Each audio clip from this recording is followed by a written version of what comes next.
আসসালামু আলাইকুম রহমতুল্লাহি ওয়া বারাকাতুহু। সম্মানিত দিনী বোন সকলরে আজকে কতটি প্রশ্ন আর উত্তর শেয়ার করব ইনশাআল্লাহ। আলহামদুলিল্লাহিল্লাযী হামদান কাসীরান তাইয়্যিবান মুবারাকান ফিহি।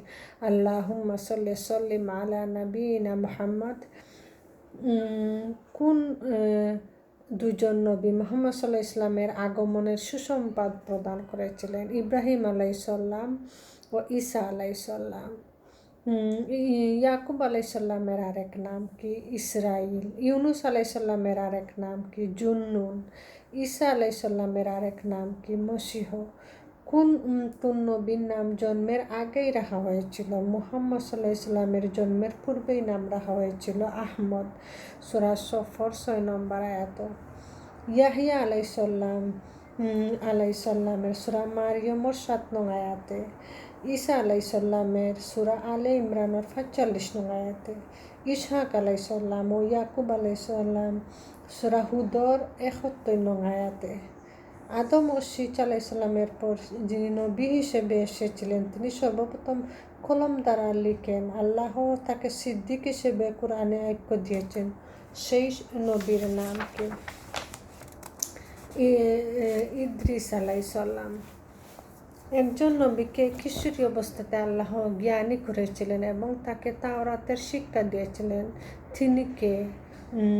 ইয়াহিয়া আলাইসাল্লাম সূরা মারিয়মর 12 নং আয়াতে। কোন নবী সম্পর্কে তার জন্মের পূর্বে বিজ্ঞ বলে সুসংবাদ দেওয়া হয়েছে? ইসমাইল আলাইসাল্লাম সূরা হিজর 53 নং আয়াতে। সাহাবী কাকে বলে? যারা ইমানের সাথে নবী সাল্লাল্লাহু আলাইহি ইসলামের সাথে সাক্ষাৎ লাভ করেছেন এবং ইমানের উপর অটল থেকে মৃত্যুবরণ করেছেন তাদেরকে বলা হয় সাহাবী। জান্নাতের সুসংবাদ প্রাপ্ত 10 জন সাহাবী কে কে? আবু বকর রাদিয়াল্লাহু আনহু, ওমর বিন খাত্তাব রাদিয়াল্লাহু, আলী বিন আবি তালেব রাদিয়াল্লাহু, আব্দুর রহমান বিন আউফ রাদিয়াল্লাহু আনহু, শাহিদ বিন জায়েদ রাদিয়াল্লাহু, সাদ বিন আবি ওয়াক্কাস রাদিয়াল্লাহু, আবু উবাইদা ইবনুল জাররাহ রাদিয়াল্লাহু আনহু, তালহা বিন উবাইদুল্লাহ রাদিয়াল্লাহু, জুবাইর বিন রাদিয়াল্লাহু আনহু। ইসলামের 4 খলিফার নাম কি? আবু বকর রাদিয়াল্লাহু আনহু, ওমর রাদিয়াল্লাহু আনহু, উসমান বিন আফফান রাদিয়াল্লাহু আনহু, আলী বিন আবি তালেব রাদিয়াল্লাহু আনহু। কোন সাহাবী সম্পর্কে নবী সাল্লাল্লাহু আলাইহি সাল্লাম বলেন, আমার পরে নবী হলে তিনি হতেন কিন্তু আমার পরে কোনো নবী নেই? ওমর বিন খাত্তাব রাদিয়াল্লাহু আনহু। কোন সাহাবীকে বলা হয় জুন্নুরাইন? উসমান বিন আফফান রাদিয়াল্লাহু আনহু।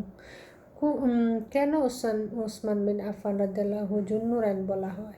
এই জন্য যে তিনি নবী সাল্লাল্লাহু আলাইহি ইসলামের 2 কন্যাকে বিবাহ করেছিলেন। প্রথমে জায়নব, তার মৃত্যুর পর উম্মে কুলসুমকে বিবাহ করেছিলেন।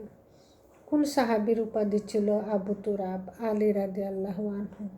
কোন সাহাবীকে দেখে ফেরেশতা লজ্জিত হতেন? উসমান বিন আফফান রাদিয়াল্লাহু আনহু। তিনি ছিলেন খুবই লাজুক।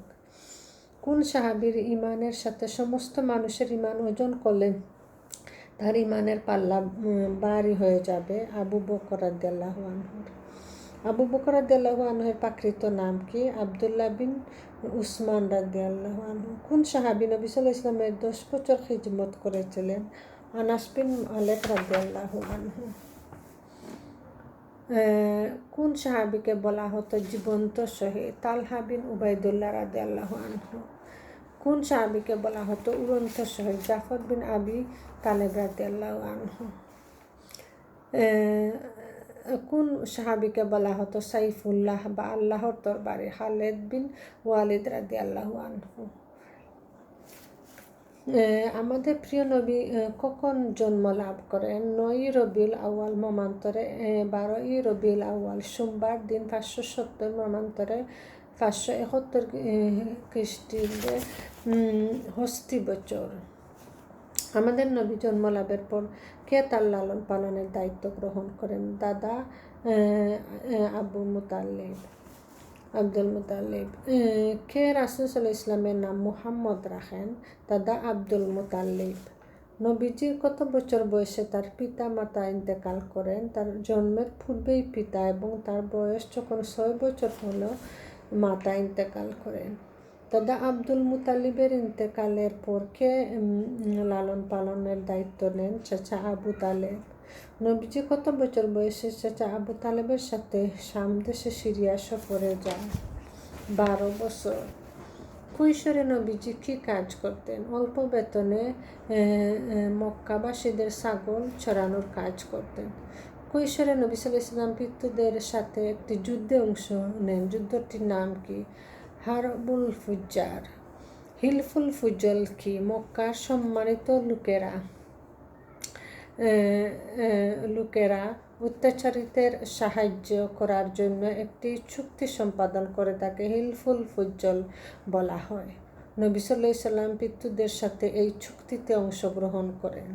নবুয়তের পূর্বে নবীজির একটি বিচক্ষণতার পূর্ণ ফায়সালা বিচরণ দাও। তার বয়স যখন 35 বছর, সে সময় কাবা সংস্কার করার হয়। শেষে কে হাজরে আসওয়াদ স্থাপন করে সম্মানিত হবেন এ নিয়ে মক্কার লোকেরা বিবাদে লিপ্ত হলে নবীজি তাদের মাঝে মীমাংসা করে দেন। একটি চাদরে পাথরটি রেখে সকল গোত্রের প্রধানদের তার কিনারায় দাঁড়ে নিয়ে যাওয়ার নির্দেশ দেন এবং তিনি নিজ হাতে পাথরটি স্থাপন করেন। এতে সবাই খুশি হন। কোন সাহাবীকে রাসূল সাল্লাল্লাহু আলাইহি ওয়াসাল্লাম গোপন বিষয় জানাতেন? হুযায়ফা ইবনুল ইয়ামান রাদিয়াল্লাহু আনহুকে। কোন সাহাবী রাসূল সাল্লাল্লাহু আলাইহি ওয়াসাল্লামের সময় ফতোয়া দিতেন? মুআয বিন জাবাল রাদিয়াল্লাহু আনহু। কোন সাহাবীর মৃত্যুতে আল্লাহর আরশ কেঁপে উঠেছিল? সাদ বিন মুআয রাদিয়াল্লাহু আনহু। কোন সাহাবীকে জান্নাতের 8টি দরজা থেকে আহ্বান করা হবে? আবু বকর রাদিয়াল্লাহু আনহু। জাযাকুমুল্লাহু খাইরান।